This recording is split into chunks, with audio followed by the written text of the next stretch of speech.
Salut à tous les amis, j'espère que vous allez bien. Aujourd'hui on se retrouve avec Fred FMC, on a pas mal de sujets à aborder. On va aborder les mouvements à risque.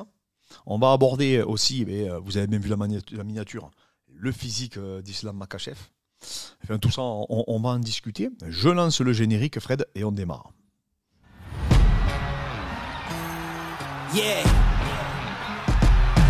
Let's go. I go the hardest. I bring the pain. Go hard.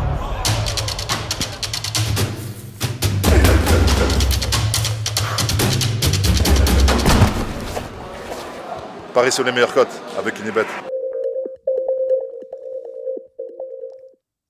Donc Fred, on a eu pas mal de questions pertinentes. On va essayer d'y répondre. C'est un des formats préférés de la chaîne, en tout cas. Donc on reprend ça une fois par semaine. Un des premiers formats même de la chaîne. Premiers formats. On commence avec Baptiste qui nous dit « Salut les gars, super FAQ, merci. Question pour la prochaine. Que pensez-vous des mecs qui disent on peut tout renforcer, même les mouvements à risque? La mode en ce moment, donc il dit entre parenthèses c'est la mode, c'est vrai qu'effectivement en ce moment on fait beaucoup la promotion de ça, contre les mecs qui disent il faut éviter certains mouvements, overhand, deadlift, etc. Exemple, Michael Gundil de la vie. Bon, en gros, ce qui se passe, je récapitule, il y a des camps qui se sont affrontés, on va dire, dans le monde de la préparation physique. Gundil de la vie et beaucoup de préparateurs contre, on va dire, la chronique de la douleur, Gaïs, etc. Moi, j'ai la chance d'échanger avec les deux camps. Déjà, il faut savoir qu'ils sont beaucoup plus proches que les gens ne le pensent, dans leur vision. C'est-à-dire C'est-à-dire que, en fait, que ça soit, par exemple, Gaïs, il veut pas que les gens se blessent, tu vois. Il parle toujours de notion de progressivité. Donc, d'y aller crescendo et de pas y aller comme un bourrin. Je pense qu'en fait, c'est leur communauté qui interprète mal. Exactement. Okay. Oui, parce qu'il n'y a pas longtemps, tu vois, la chronique de la douleur, ils ont fait une vidéo sur la posture. D'accord? Oui, des mouvements comme le rowing, par exemple. Ils se sont fait allumer par des posturologues, des kinés, etc. Pourquoi? Parce qu'en gros, eux, ce qu'ils disent, c'est oui, c'est pas parce que tu fais du rowing que, en gros, ça y est, ta posture, hop, allez, par magie, ça y est, tu as une posture parfaite. Non. Mais du coup, les gens n'interprètent pas comme ça. En gros, ils font un raccourci, ils vont se dire, eux, ils disent que le rowing, ça sert à rien. En gros, voilà, tu vois, ils vont passer. C'est-à-dire qu'ils vont être. Ils sont absolus, les gens. C'est ou blanc ou noir, il n'y a pas de gris, tu vois. C'est le problème d'Internet, c'est qu'ils vont te récupérer une phrase et ils vont te cataloguer. C'est comme toi avec l'haltérophilie où tu avais dit que c'était. En gros, tu avais dit le jeu n'en valait pas la chandelle. Et. Après, j'ai pas eu trop de. Non, mais tu vois, enfin, tu étais plus catalogué, en gros. L'haltérophilie ça sert à rien, en gros. Oui, oui, parce qu'il y a des gens qui. Dit ça, tu vois. Il y a des gens qui me l'ont dit, des élèves. Mais oui, parce que je remets tout dans le contexte, j'avais parlé de l'haltérophilie où je disais que moi c'était un sport que je trouvais très éprouvant. Moi je suis un fan, tu le sais, j'ai fait faire de l'haltéro à tout le monde. Donc mais je fais mon mea culpa, je pense que je me suis trompé. Voilà. Mais j'avais pas d'outils de mesure, c'est-à-dire que non seulement je ne savais pas les utiliser, et j'avais pas d'outils pour avoir un feedback. Donc quand je faisais de l'haltérophilie, pour moi je progressais. Je veux dire, je gagnais en vitesse, je gagnais en réactivité, je gagnais en coordination, enfin bref, tout ce qu'on m'a appris à travers cette discipline. Malheureusement, quand on a commencé à avoir des outils pour mesurer nos performances et les patterns de mouvement qu'on retrouvait dans le spécifique, on s'est rendu compte qu'on ne progressait pas et même qu'on régressait sur certains mouvements. Donc est-ce que l'haltérophilie c'est un sport qui peut être utile? Bien entendu. Est-ce que c'est un super sport? Moi j'adore, je suis fan de l'haltérophilie. Maintenant, est-ce que c'est le sport que je vais utiliser principalement pour développer ma puissance? La réponse est non. Voilà. C'était juste ça en fait. Ce qu'il y a, c'est que quelque chose de nuancé, quelqu'un va le récupérer, il va dire il est contre l'haltérophilie, tu vois. C'est ça la nuance. Et bien là, c'est un peu ce qui se passe. Pareil, ouais. C'est-à-dire que les gens, on oppose des camps. On va dire le soulevé de terre de rond contre ceux qui n'aiment pas le soulevé de terre de rond. En gros, c'est ça.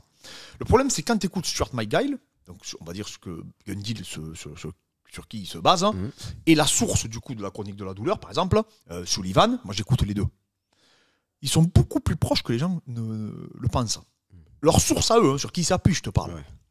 Ouais. En gros, les gens, ils les opposent, mais en réalité, je dirais pas qu'ils ont la même finalité, mais presque, tu vois.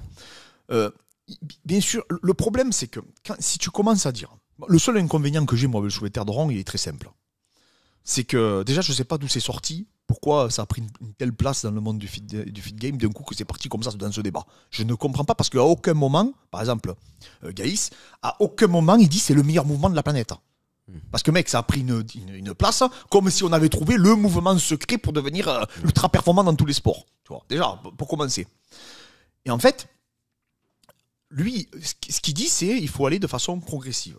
Le plus gros problème qu'il y a, et on le sait parce qu'on est préparateur depuis des années, c'est que c'est très difficile de gérer les gens. C'est-à-dire que si tu commences à leur dire un exemple très simple pour que ça soit facile à comprendre. Si je commence à vous dire, vous pouvez tourner sans protection, mais de façon progressive et intelligente. Léger, light. Light. Mais tu peux y compter qu'il y a des mecs qui vont tourner sans protection, ils vont dire, Marco, il a dit qu'on peut tourner sans protection. Ils vont se cartonner. Ouais. Pourquoi ? Parce que c'est très difficile de se gérer. Il n'y a pas tout le monde qui a une autodiscipline. Et on ne se rend pas compte, mais on a quand même peut-être une petite influence sur notre communauté et sur ce que les gens vont dire. Hein. Et tu vois par exemple quelqu'un comme Gundil ou Delavier qui font pas forcément beaucoup de vues, mais ils ont une influence qui est énorme sur le monde du fitness. Et des fois, je me dis, vaut mieux être trop prévenir comme il fait Michael. Ouais, tu vois, parce que beaucoup de gens reprochent à Michael de faire de la kinésiophobie. Ouais. Tu vois, c'est ça. Ouais, ça. Ouais.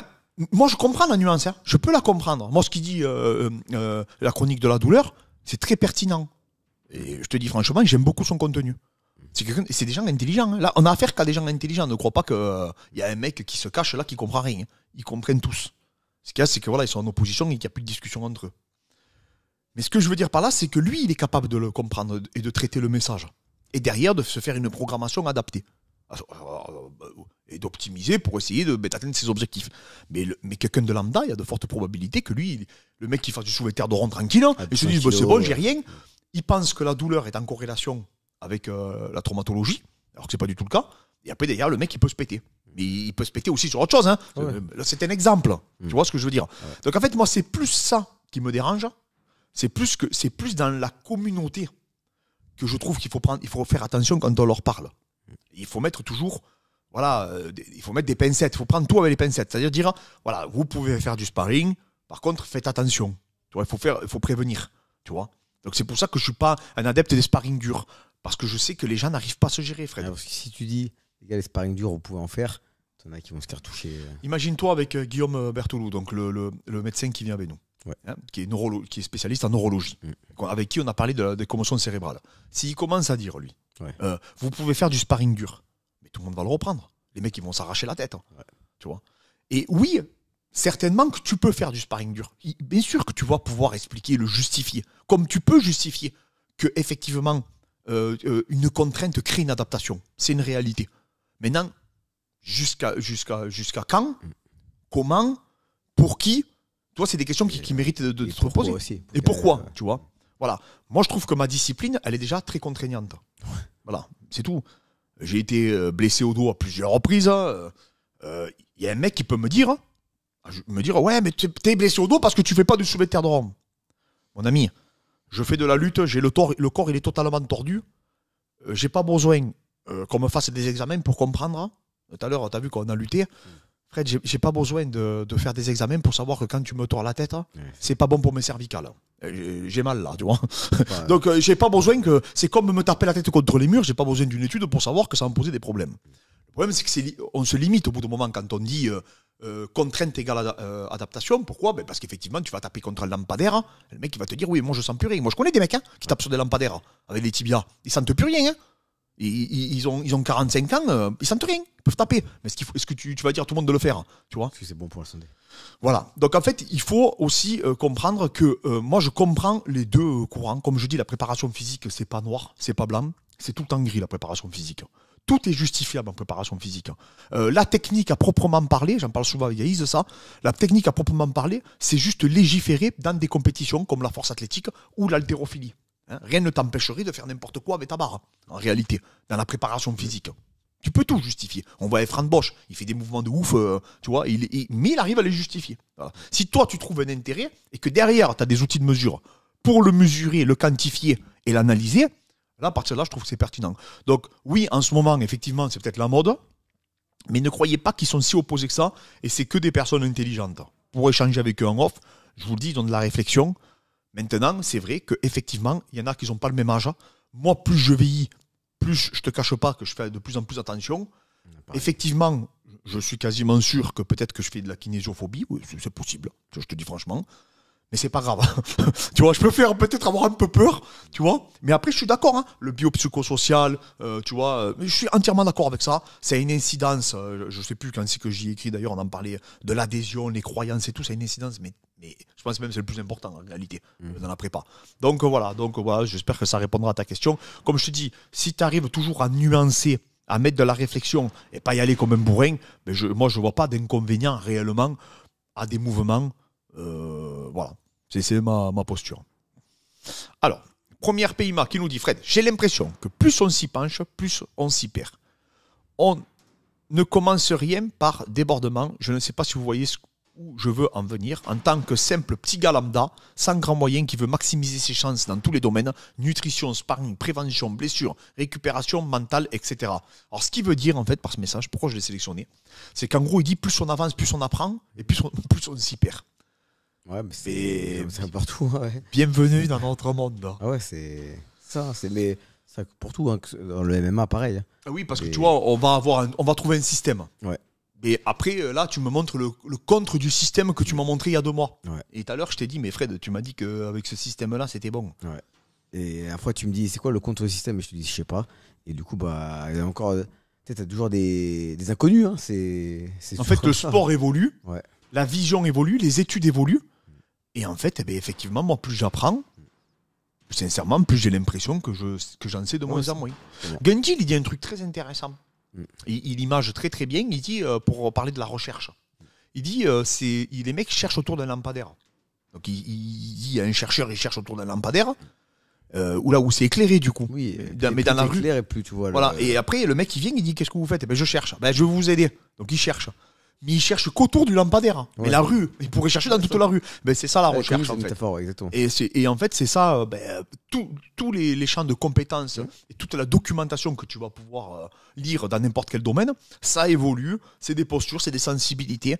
Voilà, après, en général, effectivement... Mais dans tout, hein, après, il y a un socle dans toutes les sciences, tu as un socle de départ, on va dire, qui est établi. Oui, bien sûr, les trucs sont actés, quoi. Ouais. Mais après, c'est vrai que plus t'en sais, moins t'en... Enfin, oui, plus l'impression que t'en sais, moins t'en sais, en fait. Ouais, c'est ça. Et nous, on le voit même techniquement. Hein. Le MMA évolue, le sport évolue, la préparation mentale évolue, tout évolue. Et c'est pour ça que je vous dis, c'est jamais... Aujourd'hui, je pense qu'il faut plus utiliser des outils. Et il faut utiliser des outils. Donc, ça rejoint encore ce que je disais à Gaïs. Je crois que je te en a parlé hier. C'est Geek and Fit, hein, okay. Gaïs, parce que maintenant, il a mis son vrai prénom. J'espère que je prononce bien parce que moi les noms et les prénoms et du coup je disais la croyance et l'adhésion, on parlait de ça, tu vois. Ça c'est quelque chose d'extrêmement important. Bon, c'est même dur à mesurer, tu peux pas le... Voilà. Déjà de croire en ce que tu fais, c'est déjà énorme, tu vois. Voilà. Parce que si tu peux faire le meilleur programme de la planète, hein, si le mec il croit pas en ton projet et en ce que tu lui as fait, il le fera pas. Ou il le fera à 10%, c'est tout. Donc limite entre guillemets, c'est pas bon ce que je veux dire, mais un mauvais un programme médiocre auquel tu crois qu'un très bon programme auquel tu n'y crois pas. Ah oui, parce que tu le feras pas de toute manière, tu l'appliqueras pas. C'est pas compliqué, hein. Donc voilà. Paul qui nous dit, alors, pourquoi en entraînement on réussit plus facilement à être agressif et à montrer ses qualités d'attaquant et en compétition on n'y arrive plus? Car on est moins à l'aise, on a du mal à se lâcher. Qu'est-ce que t'en penses, toi? Ah bah déjà, l'erreur à l'entraînement, il n'y a aucune conséquence. Au pire, tu perds l'entraînement, tu perds l'entraînement. La moindre erreur en combat, tu perds... tu l'interprètes d'une manière où c'est la défaite, déjà, c'est pas la même. Du coup, cette peur-là, elle te fait... Tu sais, c'est la théorie de la planche que Dana aurait dit. Là, plus elle est haut, plus tu as peur, alors que c'est la même... au final, tu marches sur une planche. Oui, parce qu'en fait, il dit, pour les équilibristes qui, eux... en fait, ils vont faire ça, je sais pas combien de 100 mètres, hein, et que la planche, effectivement, si on te la met sur le sol, alors que c'est marché, voilà. Tu vas marcher dessus. L'entraînement, c'est pareil. L'entraînement, demain, tu te fais étrangler, tu tapes, tu repars direct et tu peux retaper et direct après, tu repars. En combat, ça dépend des compétitions, mais pour que ce soit un combat MMA, tu as énormément de personnes qui se regardent, tu as ton entourage, tu perds, c'est pas tu repars, c'est fini. T'as les conséquences, c'est des mois de préparation. Si c'est un combat pro, c'est financièrement, tu y perds. Donc tout ça réuni fait que tu as moins envie, de manière générale, à attaquer. Après, il y en a, c'est l'inverse. Il y en a. Ouais, ils arrivent à se dépasser. Exactement. Ils sont plus, on va dire, tranquilles à l'entraînement parce que justement, il n'y a pas d'adrénaline. Hein. Faut pas se leurrer, à l'entraînement, il n'y a pas spécialement d'adrénaline. Ou alors, c'est pas normal. Hein, si tu as de l'adrénaline à affronter tes partenaires d'entraînement. Et après, le jour du combat, le fait qu'il y ait de l'adrénaline, ils se surpassent et ils attaquent beaucoup plus. Mais de manière générale, en général, les gens se lâchent à l'entraînement. Pourquoi ? Parce que tu tentes des trucs que tu tenterais pas en combat. Et il faut tenter des trucs que tu tentes. Et il faut entraînement, si tu les tentes pas en entraînement, tu les tenteras jamais. Et le truc, c'est qu'après, en combat, c'est ton plan A, le plan A, le plan A, le plan A. Et après, ça passe pas. Mais non, en général, il y a très peu de combattants qui improvisent énormément en combat. Hein. Tu essaies d'improviser le moins possible. C'était Lloyd Irvine, il disait qu'il avait analysé les judokas des Jeux Olympiques. Et il disait que chaque judoka faisait en moyenne deux projections. Il disait tous les judokas des Jeux Olympiques ne faisaient que 2 projections. Et pourtant, tu leur dis de faire 50 projections différentes, ils ont une panoplie ils peuvent faire toutes les projections qui existent, ce sont des encyclopédies. Mais en compétition, ils te font que 2 projections. Et parce que, sûrement qu'à l'entraînement, ils tentent toutes les projections possibles et inimaginables. Mais dès qu'il y a une échéance, tu tentes que ce que tu sais faire de mieux. C'est pour ça que en combat, tu tentes moins. C'est pas une erreur de moins tenter en combat. Oui, c'est ça, exactement. Fred, le thème principal de la vidéo, les physiques hors normes. Et on va parler de Makhachev. Je vous le mets à l'écran, les gars. Donc, il faut savoir que, du coup, c'est quelqu'un qui s'entraîne aussi dans son club, donc je vous le mets. Hein. Il faut savoir que sur le combattant qui est au milieu de Khabib et de Makhachev, les gars, il combat à 93 kilos. De mémoire, il me semble que c'était l'ancien champion Fred des 93 kilos. Je parle des light heavyweight. Hein. Donc, il faut savoir que Makhachev combat à 70 kilos. Quand tu vois cette photo, donc vous pouvez trouver du coup la photo de leur entraînement. J'ai galéré à la retrouver parce que Makhachev ne l'a pas partagée. Okay. Parce qu'ils sont choqués, les mecs, dans les commentaires. Donc, ils commentent la vidéo de l'athlète qui est au milieu. Hein, elle est récente, du coup, la photo. Oui, elle est récente, il n'y a pas très longtemps. J'en avais parlé dans un live. C'est un Khabib qui est énorme à la base, là. C'est pas un Khabib fit, là. Ouais, là, c'est pas. Non, c'est là, quoi, là, 2-3 semaines, je crois, cette photo. Donc, c'est Khabib énorme. Et Makhachev, je ne sais pas si tu vois comme il est énorme. Il n'est pas moins gros que Khabib. Tu sais ce qu'il a dit, Cormier ? Et c'est tombé, du coup. Juste après. Cormier a dit que Makhachev, hors combat, il combat 70, hein, je rappelle, il est à 90 kilos. Et je veux bien le croire. Parce qu'il est quasiment pas moins costaud que le mec qui combat à moins de 93. Je vous rappelle, celui au milieu combat à moins de 93 kilos. Je ne sais pas si les gens se rendent compte. C'est pas en middleweight, c'est pas en welterweight, c'est en light heavyweight. Voilà, light heavyweight. Donc 3 catégories au-dessus de lui. Ouais, 3 catégories au-dessus. Et je te dis, bon, il a une ossature, bien sûr. Il est quand même plus crapu. Bien sûr qu'il y a quand même une différence de poids. C'est peut-être pas un gros light heavyweight non plus. Oui, non plus. Il n'est pas grand. Mais c'est énorme quand même. Et c'est pour ça qu'il y en a un qui nous dit, la dernière fois, il y en a quelqu'un qui me dit, oui, mais en boxe aussi, je suis pas d'accord, il y a des mecs qui cut. Non. En boxe, tu vas chercher les mecs qui cut. Beaucoup. Je parle des mecs qui cut beaucoup. Hein. Ouais. Je parle pas du petit lambda, moi. Je parle pas de perdre 3 kilos. Hein. Tu vas chercher le boxeur en anglaise, hein. Tu vas essayer de le trouver pour me dire, ouais, lui, moi j'en connais un, il reprenait 10 kilos. Mais ça, tu vas devoir chercher. Hein. Par contre, des combattants qui ne pas, je t'invite à essayer d'en trouver en MMA. Ah, t'en as pas beaucoup. Et t'en as quasiment pas, en fait, ça n'existe pas. Les mecs à haut niveau qui ne pas du tout, je te parle. Et même ceux qui sont réputés pour pas cutter beaucoup, ils sont quand même costauds. Ils cuttent plus que les mecs de l'anglaise. Oui, Adesanya qui est réputé pour pas cutter beaucoup, il cutte plus que. Lorenzo Lopez. Oui. Mais il cutte pas, il est boxeur professionnel. Ouais. Mais en MMA, tu crois qu'il pourrait faire ça ou quoi ? Mais ça va pas être ou quoi ? C'est impossible. Il combat en combien en anglaise ? Il combat en 64. Il combat en 64, Fred. Il combattrait en anglaise, il ferait 80 kilos. Ouais. Voilà, c'est tout. Et Lorenzo fait combien hors combat ? 70 peut-être ? 78. Bon, ben voilà. Et parce qu'il ne faut pas confondre combien tu pèses hors combat avec le cutting. Ça n'a strictement rien à voir. Hein. Cédric Doumbé, par exemple, il est lourd hors combat. Mais il ne cut pas beaucoup. Oui, parce qu'il perd le poids avant. Donc, il n'est pas très gros dans la cage. Il ne faut pas confondre les mecs qui cut. Donc, par exemple, un Khamzat Chimaev, un Khabib et un Makhachev, eux, ils cut énormément. Et le poids hors combat, ça n'a strictement rien à voir. Et effectivement, dans les sports de percussion, on n'a pas cette. Moi, je te dis, j'ai connu le cutting quand je suis arrivé dans le MMA. Ah, c'est vrai. Pourtant, je suis issu de la boxe. Ouais. Je connaissais quasi. Les mecs perdaient un petit peu de poids. Tu vois, c'est pas dans la pas culture du tout de la boxe. culture. Alors qu'au judo et en lutte, mais mec, ils perdaient je sais pas combien. D'ailleurs, t'as je sais pas combien de mecs qui sont morts dans ces disciplines. Oui, bien sûr, ouais. Tu vois, de préhension, Rustam, mais tu lui dis qu'il t'explique à l'époque. Rustam, il a fait un malaise. Enfin, il a fait plusieurs malaises. Et le mec de son prof à l'époque, c'est l'époque URSS, hein, Ouais. il lui avait mis un seau d'eau, il l'avait remis dans le sauna. Hein. Et Et quand tu vois- il avait 15 ans. Hein. Parce qu'il y en a un qui me disait oui, mais Ney, il cut beaucoup. Garcia, il cut. mais- Mec. Non, il cut beaucoup pour la boxe, pour des boxeurs. Ouais. Et allez voir dans Pour des quel boxeurs. état. Allez voir juste les pesées par curiosité. Vous mettez les pesées de Khabib, vous mettez les pesées de Cyborg. Dans quel état ils sont. Makachev. Ils se font porter, frère. Comment il s'appelle qui est à peu près dans. Qui combat en 61 kilos, Sterling. Non, mais Sterling, Regarde. il était à. Sterling, il combattait à 61 kilos. Là, Année et tout, il combattait en 63, il me semble. Là. Et ils sont plus petits que Sterling. Sterling, c'est pas Et- compliqué. Je crois que je l'ai la vidéo est sur la chaîne. Hein. Je crois que 2 jours après, il pesait déjà 80 kilos. Ouais. Donc il avait repris quasiment 20 kilos, le mec. Voilà. C'est incroyable. Et pareil, des Paolo Costa, c'est pas vrai, t'en as pas. Hein. Ah, En boxe, tu vois pas ça. Hein. Tu vois pas des mecs qui vont Ah. arriver ou des Pereira. Alors Pereira, il y en a qui peuvent me dire oui, mais Pereira, il est issu de la boxe.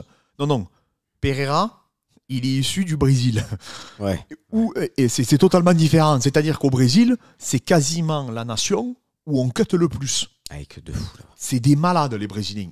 Et je vous rappelle que ça fait des années que Pereira se prépare avec des combattants de MMA. Mais ça fait des années, en fait, qu'il s'entraîne déjà avec des mecs qui font du Avec MMA. les frères Nogueira et tout. Hein, Et, ouais. oui, et eux, c'est des cutés, Oui. les Brésiliens, mais c'est même pas la peine. La Brésilien Top Team à Ouais. l'époque, hein, mais c'était n'importe quoi. Ouais, je le vois. Hein, Le quand je vais au Paolo Brésil et Filho. tout, là, mais c'est un truc de fou. Hein. Comment ils cut tous, mais. Ah, tu m'avais dit, celui qui avait affronté Umar Nurmagomedov, tu m'avais dit, il était énorme. Ah, Ronnie Barcelos, pas là. Et là, alors là, là. Il combat en 61. Je peux pas croire que j'ai combattu en 61 quand je le vois. C'est pas possible. Je peux pas. Non, Je peux mais pas croire. les gens ne se C'est- rendent pas compte. Il est énorme. C'est. Ah, tu m'as dit, il fait plus de 80 kilos. À chaque fois, je me dis, ouais. Oui. Ah, c'est Mais incroyable. Lui, vraiment, hein, quand j'y retourne, je vous fais une photo à côté de lui, si vous voulez, et je me pèse juste à côté, et vous allez dire, c'est pas possible qu'il combatte en 61 kilos, ce mec. Et c'est pas une exception.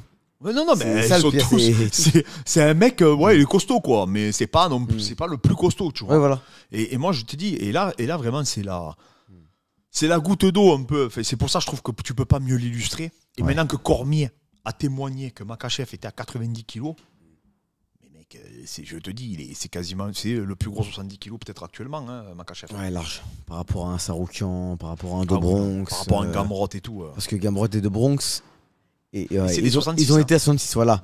Lui, jamais de la vie, il peut aller à Ah, 66. il peut pas. C'est- Et mais tu le vois, il est énorme, le mec. Mm. Et ça, alors en boxe, il y a des boxeurs effectivement que j'ai connus qui avaient une mauvaise hygiène de vie et qui étaient très lourds hors compétition. Ça, c'est vrai, c'est une réalité, ça existe. Hein. Mm. Mais c'est comme je te dis, c'est pas des mecs qui cutaient énormément, qui reprenaient beaucoup de poids. Alors oui, il y en a eu quelques-uns, hein. Tu peux en trouver. Mais en MMA, c'est pas quelques-uns. En MMA à haut niveau, c'est tout le monde. Ouais. Tu vois, c'est tout le monde qui reprend entre, on va dire, 7 et 10 kilos, quoi. De toute façon, tu le vois. C'est quand tu vois un comment il s'appelle, un Canelo qui est champion dans 4-5 catégories différentes, même si les KT sont beaucoup plus. Oui. C'est exactement. En MMA, c'est très rare ça. Oui, mais parce que déjà, MMA, je te dis, ils cutent trop, les mecs, Ouais. donc c'est pas possible. Exactement. Tu Le vois, KT, elle est- c'est juste impossible, quoi. Mm. Tu vois. Ah ouais. Et ils ont cette culture. Et après, il y a aussi le contexte, il y a des cultures, tu vois, Mm. parce que effectivement, si tu es en Russie et que, tu vois, tu es habitué à t'entraîner où il n'y a que des lutteurs, ben, peut-être qu'effectivement, ce boxeur-là, comme il a grandi, qu'à l'école, il n'y a que des lutteurs, mais quand il doit perdre le poids, qu'est-ce qu'il fait? Mais il C'est va se possible. poser des questions. Ouais. Nous, on prépare des boxeurs pros, comme Marlon Brun ou Lorenzo Lopez. Mais ils sont venus pour perdre le poids avec nous parce qu'ils savent qu'on a l'expérience du MMA. Et le MMA, c'est connu pour ça. Pareil, Dictou m'avait envoyé un message, tu sais, pour sa perte de poids. Je l'avais aidé. J'avais partagé d'ailleurs la vidéo. Et il m'avait dit, ah, t'es trop fort et tout et tout. Mais c'était à côté Ouais, du MMA. Ouais. C'était de la rigolade, Ouais, tu vois. c'est vrai. Ils n'ont pas Mais- cette culture-là. Et c'est parce qu'en fait, c'est vrai qu'effectivement, ils n'ont pas cette culture Mm. de la perte de poids excessive, tu vois. Tu vois, un Gervonta Davis, il perd pas tant que Non, ça. ils perdent. Après, je te dis, bien sûr ils aiment la vie, tu vois. Ouais, Donc, bien bien sûr qu'après, ils sont lourds hors compète. Mais c'est pas des mecs qui cut plus que ça, quoi. Tu vois. Ils font un peu de corde, un peu de tenue de sudation. Alors que Fred, tous les lutteurs, sans exception, ils sont énormes. Tu le vois, Holloway, enfin tous ils sont creusés quand ils sortent des saunas et tout. Bah, tu sais un truc de faut fou. limite les porter, regarde Manon Fiorot et tout. Ah oui, bah, Manon, elle est costaud. Hein. Ah ouais. Attends, et Harrison, tu crois qu'elle n'est pas costaud hein. C'est pareil. C'est comme je vous dis, et moi je me rappelle, je crois que c'était Cyborg qui avait pleuré non pendant son cutting carrément. Ouais, ça, Cyborg. José Aldo, fait tous ces mecs. Le MMA, c'est vraiment et c'est un fléau. Hein. Attention, on le justifie pas. Non, on dit pas que c'est bien de le faire. Et en plus de ça, comme je vous dis, eux, l'équipe Nurmagomedov, ils sont connus pour ça. Hein, ils sont connus pour combattre vraiment dans des catégories qui ne sont pas du tout les leurs. Parce qu'ils ont ce cursus de judoka, de samboïste, de lutteur. Ils avaient été critiqués d'ailleurs pour ça, en disant qu'ils ne combattent pas dans leur vraie catégorie. Oui, il y en a beaucoup qui les ont attaqués. Ouais. Ils les ont beaucoup attaqués, surtout parce que Rabib n'a jamais voulu monter. Oui, ouais, ça. Si Makhachev monte, il enlèvera toutes les critiques. Ouais. Parce que là, il va effectivement, il n'aura pas un avantage physique sur Léon Edwards, hein, faut pas rêver. Hein. Ou sur Kamaru Usman. Là, il affronte des mecs, c'est pareil, c'est des titans physiquement.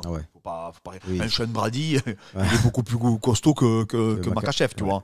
Donc non, pour le coup, là, et c'est vrai que ça a fait, du coup, en Russie, j'ai regardé les commentaires parce que tu peux les traduire. Et les gens, ils avaient des réactions de malades. Hein. Ils disaient, mais c'est qui le light heavyweight sur la photo, tu vois? Et quand Cormier, du coup, est venu valider ça, parce que j'aurais pas dit quand même 90 kilos. Non plus. Parce qu'il est quand même propre, tu vois. C'est ça qui me bluffe le plus. Ouais, ce qui était contre Do Bronx à Abu Dhabi, il était énorme. Il était écorché quand même. Ah, il était énorme. Non, contre Abu Dhabi, il était énorme. Ah ouais. Et c'est je crois que c'est le Makhachev le plus costaud qu'on ait eu. Oui, c'était à Abu Dhabi, effectivement. Non, mais je pense que c'est le 70 kilos le plus physique de la catégorie. Tu penses qu'il a combien le jour J en combat? Je sais pas, franchement. Maintenant qu'ils ont un peu plus de temps pour se recharger. 80, ouais. Ah, plus que ça. Hein. Ça même plus, ouais. Ah oui, je pense que oui. Hein. Je pense qu'il a 83. Hein. Ah ouais, quand même. Ou 84. Ah, c'est quand il met la main dessus, c'est chaud. Ah ouais. Ah non, mais là, c'est des... Ouais, je pense qu'il doit pas être loin. Hein. Ah, c'est vrai que cette image, elle est ouf. Parce qu'en plus... C'était Tito Ortiz aussi à l'époque, s'était pesé, je sais pas combien de poids il avait repris, c'était incroyable. Ah ouais? Ah, c'était incroyable. Elle était connue, cette photo. Ah, mais c'est énorme. Parce que, en plus, Rabib, c'est le Rabib retraite, tu vois, donc qui est énorme. C'est pas le Rabib fit. Et là, dans la photo, limite, il paraît le même poids que Makhachev. Non, mais je te dis, c'est Cormier qui a dit qu'il était extrêmement lourd, quoi. Et Cormier, il le sait. Hein, ah ben, je veux dire, ça, c'est pour le coup, c'est quelque chose qui... Ça, c'est quelque chose que, voilà, hein, tu peux pas le nier. Hein. Alors, Antoine, qui nous dit, pour parler de l'haltéro, si on regarde les athlètes de NFL qui sont parmi les athlètes les plus forts et complets, ils font beaucoup d'haltérophilie. Il y a pas mal de données qui affirment que les qualités de l'haltéro se transfèrent très bien dans les autres sports, force, explosivité, mobilité et équilibre. Donc en vrai, c'est vraiment sous-coté. Même si pour ma part, je suis personnellement pas très fan de la discipline pour avoir de très longs segments, etc. Alors ça, c'est un message... En fait, déjà, tu t'aperçois que les données ne sont pas aussi... quand tu regardes toutes les études qui ont été faites sur l'haltérophilie, c'est pas aussi clair que ça pour le transfert sur les disciplines, déjà, pour commencer. Et surtout, moi j'ai une question à te poser, parce qu'il y a quelqu'un qui a répondu avec un très bon commentaire, où il a dit est-ce qu'ils sont forts parce qu'ils font de l'haltéro à NFL ou c'est parce qu'on a pris les meilleurs des meilleurs? Qu'est-ce que t'en penses, toi? Toi que tu connais très bien. Déjà, en NFL, il y a un écrémage. Même il ferait de la Zumba en NFL, on dirait la Zumba fait des monstres. Pourquoi? Parce qu'ils peuvent faire de la Zumba, ils peuvent faire de la bachata, ils peuvent faire de l'haltéro. Ce sont des monstres à la base, la NFL. C'est l'élite de l'élite. Donc, bien sûr que l'haltérophilie ne leur fait pas de mal, mais c'est pas l'haltérophilie qui les rend comme ils sont. Mais... Et poursuivre beaucoup les entraînements de la NFL, il n'y a pas tant d'haltérophilie que ça. Non, c'est très peu. C'est plus du développé couché, c'est des mouvements semi-techniques issus du powerlifting. Voilà, mais haltérophilie pure, très peu. Hein. Franchement, oui, c'est vrai, je suis d'accord. Les overhead squat et clean and jerk et tout, franchement, pour suivre les entraînements de NFL, j'ai pas de mémoire. Moi je suis aussi dans les programmations, c'est pas ce qui ressort le plus, effectivement. Et même ils en feraient, franchement. Mais on a eu un prépa, on en a eu 2 prépas qui étaient du coup pas en NFL mais sur le cursus universitaire. Ouais. On lui a dit mais qu'est-ce que c'est qui fait que ces mecs ils sont comme ça? Parce qu'on lui a dit mais c'est quoi le secret de tes entraînements? Vous savez ce qu'il nous a répondu, le mec?